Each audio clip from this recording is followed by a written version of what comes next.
So as you know, I've already touched upon inflation numerous times before, whether it was on the Great Depression, the banking crisis, and just more recently, etc. You know, what causes inflation, where inflation derives from in relation today with the artificial fixing lower of the interest rates and the damage that would even cause, causing the boom and bust cycle. And I only briefly touched upon the fact that it would send out rag signals to that of the investors, etc. So now I'm basically going to explain that today with the resource misallocation, the problem that stems from that of running the printing press, in other words, caused through that of inflation. As you know, I've already touched upon numerous times before on the economic calculation problem, but the economic calculation problem is not the only reason or the only way in which price distortion takes place.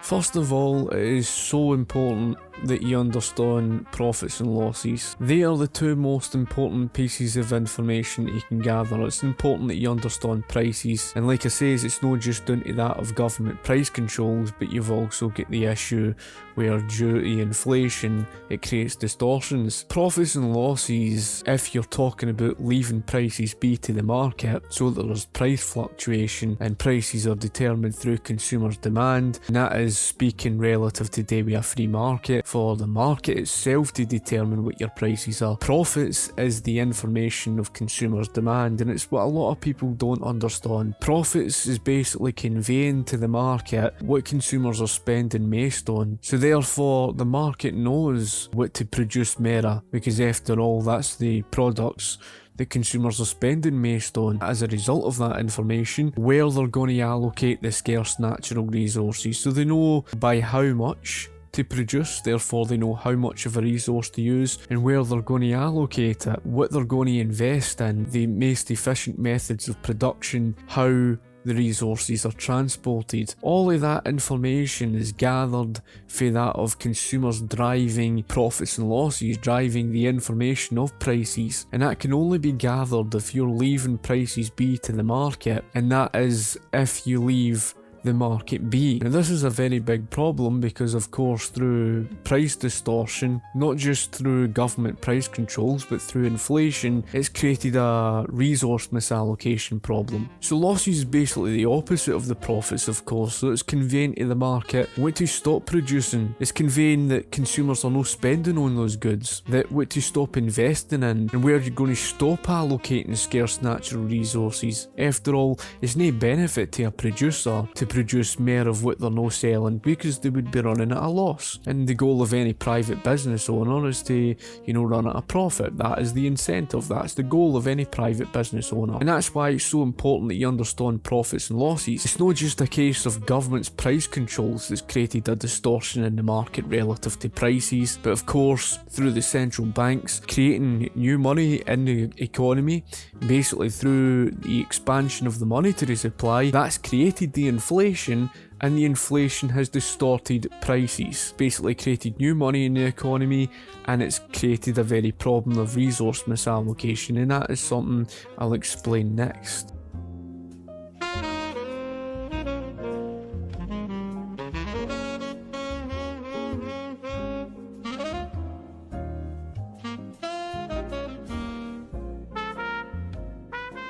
So relative today with the Cantillon effect, I've mentioned briefly before on the banking crisis in 2008, I spoke about how the rich benefit, and of course the ordinary people of society are that of worse off, simply because of the fact that the rich people, as I say, are the ones that hoard all the assets, so they're not affected by the devaluation of a paper currency. That of the ordinary people of society who depend upon the paper that they get paid in a wage, they are hurt by that simply because through the devaluation of the purchasing power of the currency, the less the currency hoards, the less that they're able to buy with it. You could argue in that sense, oh well, the rich get richer and the poor get poorer, and that. The reason for why the rich are at that advantage is because they're the ones that get first access to that money. They're then using that to bid up and buy at the lower price. And this is in correlation, by the way, to the artificially fixed lower interest rates, which of course I will get onto. Because of the lower interest rates, the rang signals are sent out to that of investors and what have you. These investors are then going and investing and bidding up at the cheaper price, and of course it causes this of asset inflation. They're the ones profiting, and then eventually it leads down, it causes like this domino effect, where the inflation, the prices of the average prices across the entire economy drives up, affects the ordinary people. Now, like I says, the difference between the rich and the poor is the poor really don't have those assets. So now what I'm going to do is I'm going to explain relative to what you call malinvestment. I spoke about this perhaps on the Great Depression, and what I mentioned was that through the artificial fixing lower of the interest rates, it would send out rang signals to the market, it would encourage a boom, and then you would face the eventual bust.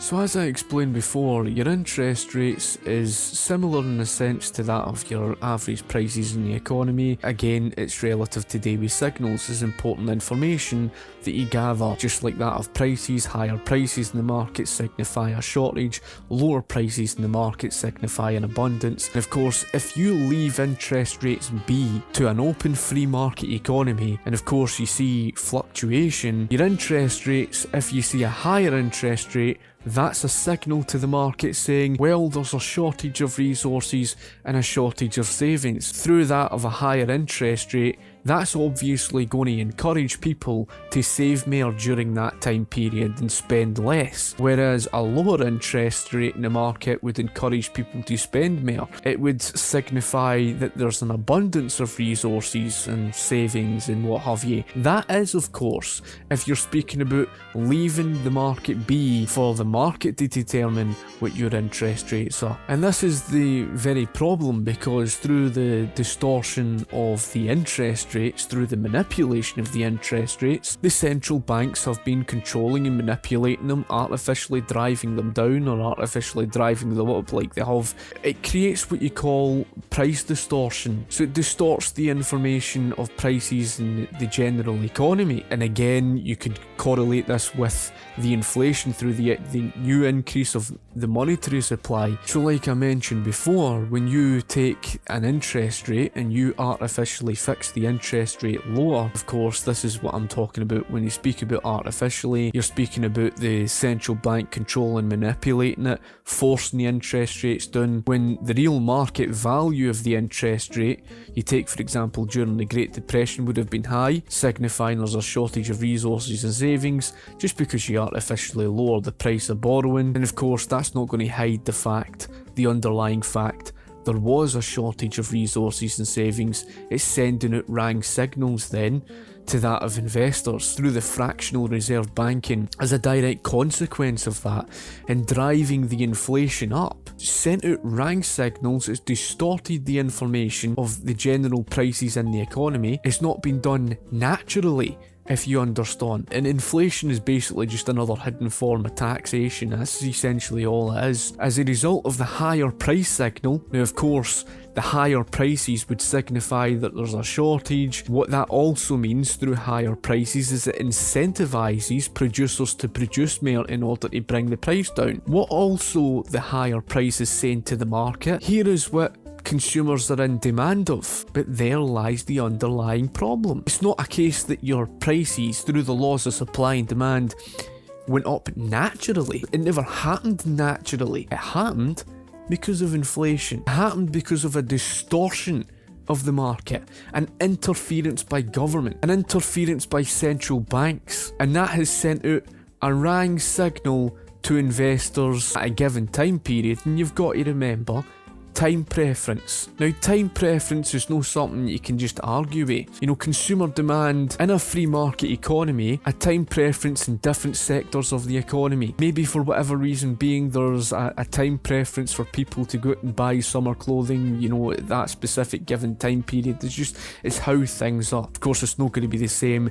in a place like Florida where it's hot all year round. You know, there's going to be difference between the time preference of Florida to that of New York. You understand the point. And therefore, the only way you can rationally allocate resources, and I even spoke about this relative to the economic calculation problem, because you've got to hoard the information of profits and losses. So how you know in a free market economy that something is in greater demand over whatever it is because of price fluctuation. In other words, when consumer demand drives up for something in particular, that's telling you that consumers are in greater demand for whatever that is. Therefore, it sends out the signal to the producer to produce more of that, to bring the cost down, and of course to obviously to provide where resources are going to be allocated more efficiently. Like I've mentioned before, and even in the economic calculation problem video that I've explained, resources have alternative uses, and this is the problem with the malinvestment that's occurred as a result of artificially lowering the interest rates, sending out wrong signals and driving inflation through the roof through the increase of the monetary supply.